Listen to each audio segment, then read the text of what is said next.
வணக்கம். நீலகிரி மாவட்டம் ஊட்டியிலிருந்து ஒரு 20 கிலோமீட்டருக்கு அந்த பக்கம் இருக்கிற டெரஸ் எஸ்டேட் அப்படிங்கிற எஸ்டேட்டில் நான் பிறந்தேன். எங்கள் அப்பா அம்மா நாங்கள் வேலை செஞ்சுட்டு இருந்தாங்க, தாத்தாலாம். 8th வரைக்கும் ஊட்டி சிஎஸ்ஐ ஸ்கூலில் படித்தேன். அப்புறம் 9th 10th வந்து இங்கே சேலம் மாவட்டத்துக்கு வந்தாச்சு. அந்த நீலகிரி மாவட்டத்தில் கொஞ்ச நாள் வாழ்ந்ததுனால அந்த நிலச்சரிவை பற்றி ஓரளவுக்கு தெரியும். ஏன்னா நிலச்சரிவுங்க தான் சராசரியாக நடக்குது. வருடத்துக்கு ஒரு முறை பார்த்தீங்கன்னா ஏதோ ஒரு பகுதியில் காட்டுல தேயிலை தோட்டத்திலேயோ அல்லது காட்டுலேயோ அல்லது போற பாதையில எங்கேயோ ஒரு இடத்துல நடக்கும். அது பெரிய லெவல்லாம் ஒரு 10 மீட்டர் 20 மீட்டர் 100 மீட்டர் கூட நடக்கும். அது அங்கே இருக்கும்போது மக்கள் பாதிக்கப்பட மாட்டாங்க. அதிகம் பாதிப்பு உயிர் சேதம் வந்து நமக்கு தெரிஞ்சு ஆனதில்லைங்க. அப்படி இருக்கும்போது ஓரளவுக்கு நிலச்சரிவு வந்து நமக்கு நிலச்சரிவுனா அது பெரிய இதாக தெரியாது. ஆனால் அப்படி இருக்கும் பொழுது இப்ப கேரளா வயநாட்டில் நடந்த நிலச்சரிவு வந்து மிகவும் மனசை பாதிச்சிருச்சு. சரி, இப்ப வந்து அந்த நிலச்சரிவை பத்தி ஒருத்தரும் ஒரு மாதிரி சொல்லியிருப்பாங்க, ஒரு மாதிரி சொல்றாங்க. ஆனா அங்க நடந்தது என்ன அப்படிங்கிற விஷயத்த உங்களுக்கு சொல்றேன், அதை கேட்டுக்குங்க. அங்க முதல்ல வந்து மழை அதிகமா பொழியறதுனால இங்க நம்ம இதுல சமவெளி பிரதேசத்துல இங்க பாத்தீங்கன்னா நம்ம காட்டுல வயக்காட்டுல எல்லாம் எப்படி 4 நாள் மழை பெஞ்சாலும் கொஞ்சம் பூமி ஊறிடும். ஒரு வாரம் 10 நாள் பெஞ்சா காடு வந்து பிரச்சனை நடந்தமா உலையாயிரும் இல்லைங்களா காடெல்லாம். அது மாதிரி பாத்தீங்கன்னா அங்க வந்து தொடர்ந்து மழை அடமழை பெய்யும் பொழுது அங்க இருக்க காடுகள் எல்லாம் நம்ம நனைஞ்சு ஃபுல்லா ஈரமாயிரும். ஈரமான அந்த மண்ணெல்லாம் ரொம்ப அப்படியே கொலாப்ஸ் ஆயிரும். அப்படியே அது களிமண் மாதிரி நல்லா இருக்கும். கால் வச்சா போற மாதிரி உலையாயிரும்னு வச்சுக்கலேன். அப்படி உலையாயும் போது அதுக்கு அடுத்த இன்னொரு விஷயம் நான் முக்கியமா அங்க ஊற்று வந்து நீர் ஊற்று வந்து பூமிக்கு மேலே இங்க வரும். நாங்கள் குடிக்கிறதுலாம் அதை தான் பயன்படுத்துவாங்க எங்க ஏரியாலலாம். நாங்கள் இருந்த பகுதியில் அது பூமிக்கு மேலே லேசாக வரும். அங்கே கொஞ்சம் கையை வச்சு நீண்டுவிட்டு தண்ணி அதிகமாக வரும். அந்த அளவுக்கு வந்து நீர் ஊற்று அதிகமாக இருக்க இடம். அப்படி இருக்கும்போது அந்த மழை தொடர்ந்து பெய்யும் போது என்னன்னா அந்த மண்கள்லாம் வந்து உலையாயிருது. அப்ப இந்த நிலச்சரிவு கேரளாவில் ஏற்பட்ட இடம் பார்த்தீங்கன்னாக்க அந்த முண்டகைங்கிற ஊர்ல இருந்து மேலே 5 to 7 கிலோமீட்டர் மேலே மலையில தான் அது முதல் நடந்திருக்குது. அங்கே என்ன நடக்குதுன்னு பார்த்தீங்கன்னா அந்த மலை வந்து அதிகமாக பொழிஞ்சுன்னா உலையும் வந்து அதிகமாக உலையாயிருது. அது உலையாயும் போது அதிகபட்சமாக நீரடியோ அல்லது இந்த மேகம் வெடிக்கிறதோ அந்த மாதிரி வந்து அதிகபட்சமான தண்ணியில விழுகும் பொழுது போர்ஸா விழுகும் போது அந்த உலைகள்லாம் என்ன பண்றது அப்படியே உலையோட அப்படி பேர்ந்துட்டு அடிக்கி வர ஆரம்பிச்சிரு. கீழே பள்ளத்தை நோக்கி அப்படி வருது. அது பள்ளத்தை நோக்கி வரும் பொழுது அந்த மரங்கள் இருக்குனாக்க மரத்தோட வேறு பேலன்ஸ் இழந்துருது. சுற்றில் இருக்க மண்ணெல்லாம் அப்படியே கரைஞ்சி தண்ணியோட வந்த உடனே என்ன ஆயிடுது, மரம் இந்த வேர்கள் பேலன்ஸ் ஆயிடுது. பேலன்ஸ் இழந்துருது. பேலன்ஸ் இழந்தவங்க மரம் சாயுது.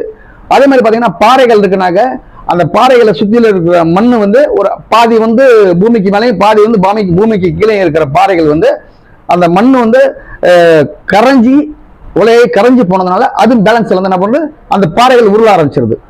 உருள ஆரம்பிக்கும் பொழுது அந்த மரமும் சரி பாறையும் சரி அது உருண்டு வரும் பொழுது அதுக்கு கீழே இருக்க பாறைகளை அது அப்படி இடிக்கும் போதோ அந்த மரங்களுக்கு மேல மரங்கள் விழுகும் போதோ பார்த்தீங்கன்னா அது ஈஸியாக கீழே விழுந்துடும். ஏன்னா அது இருக்கிறது எல்லாமே வந்து பேலன்ஸ் இல்லாம தான், ஒரு பிடிப்பு இல்லாம தான் இருக்கும், அந்த மண் பிடிப்பு இல்லாம தான் இருக்கும். அப்படி இருக்கும்பொழுது ஒரு போர்ஸா வந்து பாறைகள்லாம் விழுகும் பொழுது என்ன பண்ணும், ஒரு பாறை பெரிய பாறை வந்தாலும் உடனே கீழே இருக்க பாறையெல்லாம் டச் பண்ணி கீழே அப்படியே வந்துடும்.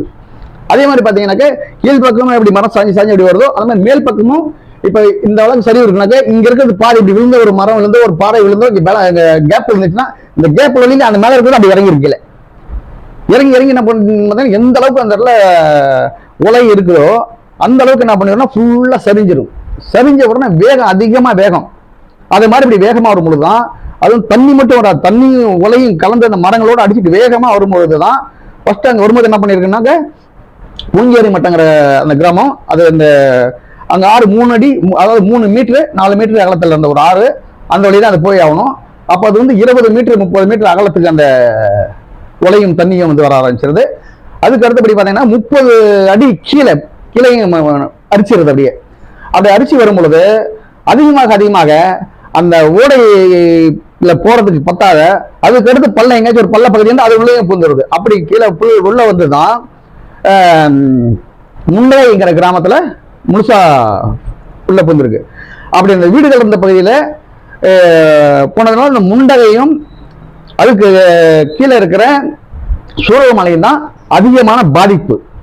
இதுல இன்னொரு முக்கியமான விஷயம் பார்த்தீங்கன்னாக்க மேலே இருந்த பூஞ்சேரி மட்டங்கிற கிராமம், அதுக்கு மேலே இந்த ரிசார்ட்லாம் இருக்குது, டூரிஸ்ட்லாம் தங்குறது, அந்த பகுதியில் சாயங்காலம் 6 மணிக்கே தெரிஞ்சிருக்கு. என்ன தெரிஞ்சிருக்குன்னு பார்த்தீங்கன்னாக்கா தண்ணிலாம் கலங்களா வந்திருக்குது. கலங்களா வரும்போது அந்த பகுதியில் இருக்க மக்களுக்கு தெரிஞ்சிருச்சு தண்ணி வேகமா வருது, கலங்களா வருது, ஒரு சில மரங்கள் சின்ன சின்னதாக வருதுன்னு உடனே அவங்க அலாட்டாகி என்ன பண்றாங்க, அந்த பூஞ்சேரி மட்டம் கிராமத்தில் இருக்கவங்க மேக்சிமம் வந்து மேப்பாடிக்கிற மேல இருக்கிற ஒரு ஊருக்கு போயிட்டாங்க.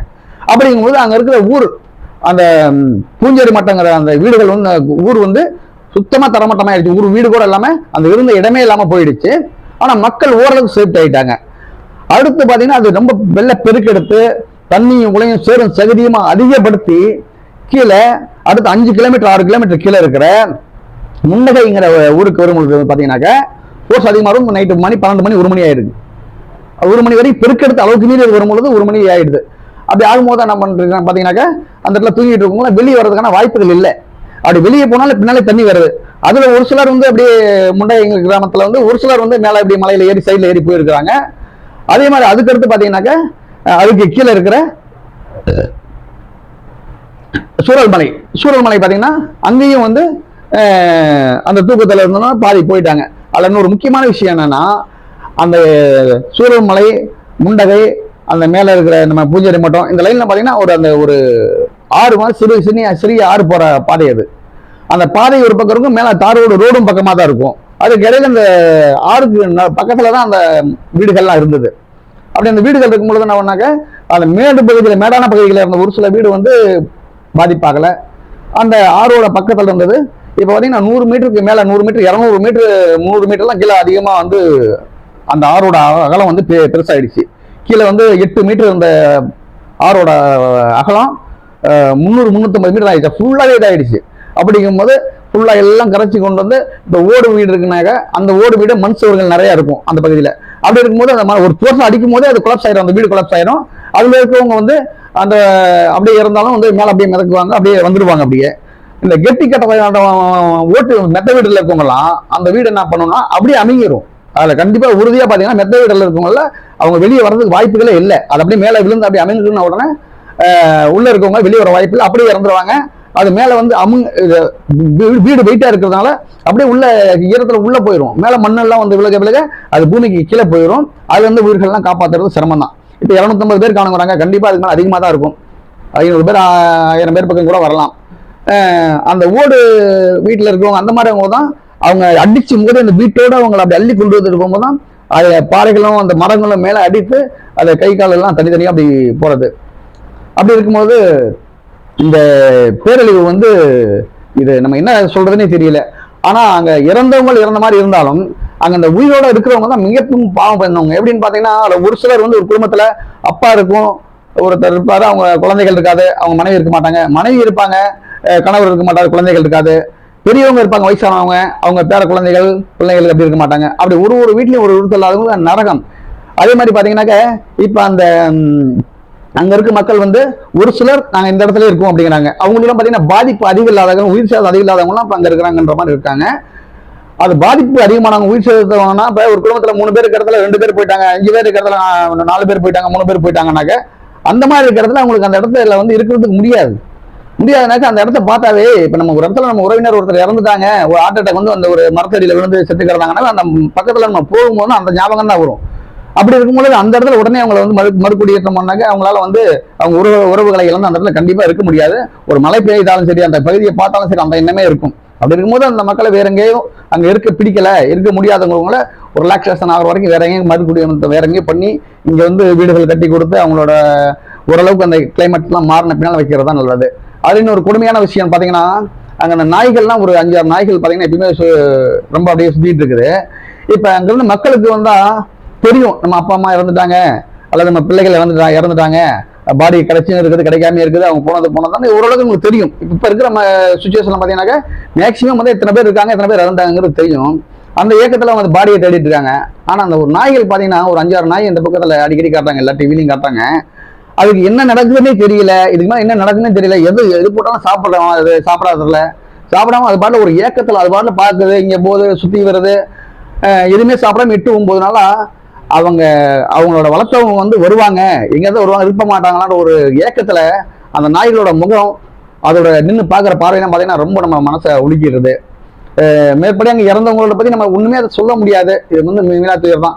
நம்ம என்ன வேண்டிக்கலாம்னாக்க அங்க வந்து உயிரோடு இருக்கிறவங்க வந்து எல்லாத்தையும் இழந்து நிற்கிறவங்க வந்து அவங்க அந்த விஷயத்துல இருந்து கொஞ்சம் கொஞ்சமா மாறி ஒரு நல்ல நல்ல மனநிலைக்கு, அந்த இழப்புகளை தாங்குற அளவுக்கு மனநிலை வரணும்ட்டு ஒருத்தர் நம்ம அவங்கவுங்க கும்பிடுற சாமியை, அல்லாவை கும்பிட்றவங்க அல்லா, இயேசு கும்பிட்ற இயேசு, மற்ற இந்து மதத்துல அவங்க குலதெய்வங்கள், அப்படி அவங்கவுங்க சாமிய நம்பிக்கை இறை நம்பிக்கை உள்ளவங்க அவங்க கடவுளை வேண்டி அவங்களுக்கு வந்து அந்த துன்பத்துல இருந்து மீண்டு வந்து ஓரளவுக்காவது வந்து யதார்த்தமான வாழ்க்கையை வர அளவுக்கு அவங்க மன இடத்துல வந்து ஒரு நிம்மதியை கொடுக்கணும், ஒரு மனமாற்றத்தை கொடுக்க வேண்டும் அப்படின்னு நம்ம பிரார்த்தனை செய்யறத தவிர வேற வழி இல்லை. நன்றி.